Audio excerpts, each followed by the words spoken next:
Hello and welcome to another episode of Beer Man's Noble Beer Reviews. Today I have another, and I say another because I'm pretty sure I've done a Logsdon beer. Another beer from Logsdon not brewing company, Logsdon Organic Farmhouse Ales out of Hood River, Oregon. This beer is their Kili Wit, which I think this is one of, if not the only beer that they do that's not wild at all. I don't think there's any wild yeast in this. I guess they do have that. Now that I think about it, they do have a triple too that I don't think there's wild yeast in it. But most of their stuff are saisons, and they have at least bread in it.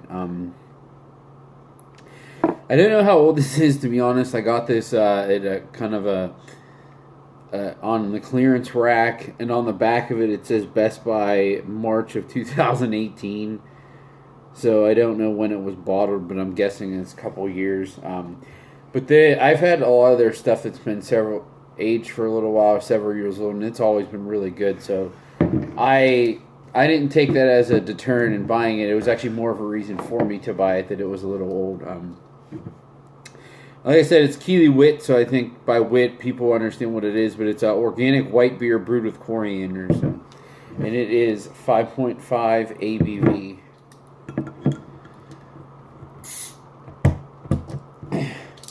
Whoa. Starting to creep up a little bit in the glass here.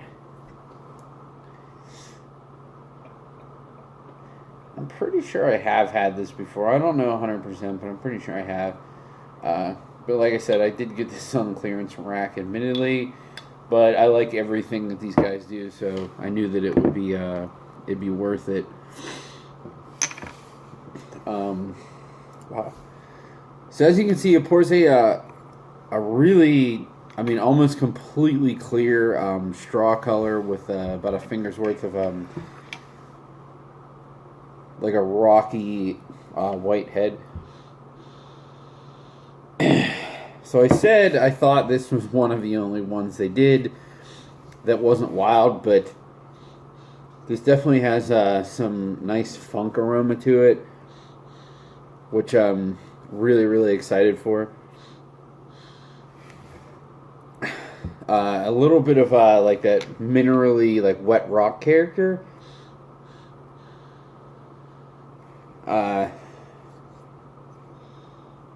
It's almost like something's coming off as like apple juice, and it's just really musty, like a wet basement, which is awesome. I'm really excited to drink this.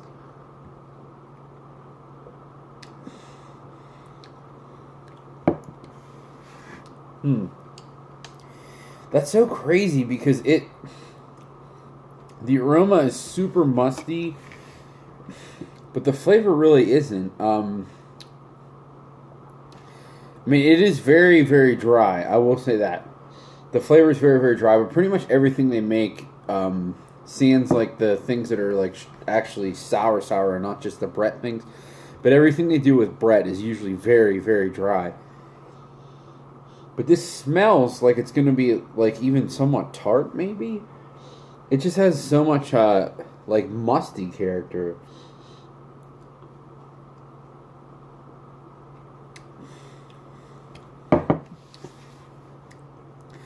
But I don't even know like what I'm tasting. What I taste is still like really musty, but it's not sour. And it's really not Brett either. It's just like this dry, musty taste that is really, really unique, and certainly not something that you generally get from a wit beer.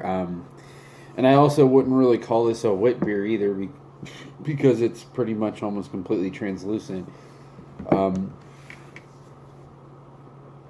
But this is really freaking good. Excuse me. I bought this at the same time. I think I already did a review for it, but if not, I still have bottles left that I will do a review for. Their Saison Brett, they had it was a 50% off sale at this this bottle shop.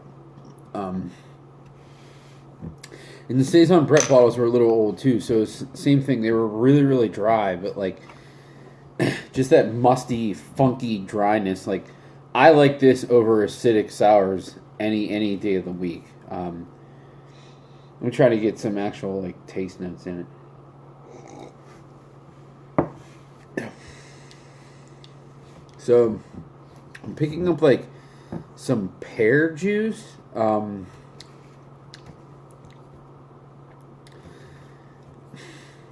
I don't want to say. I mean, it's just musty. It's not like mold, but it's kind of just like dust, and it's like dust, pear juice. There's actually a little bit of like a leathery character to it.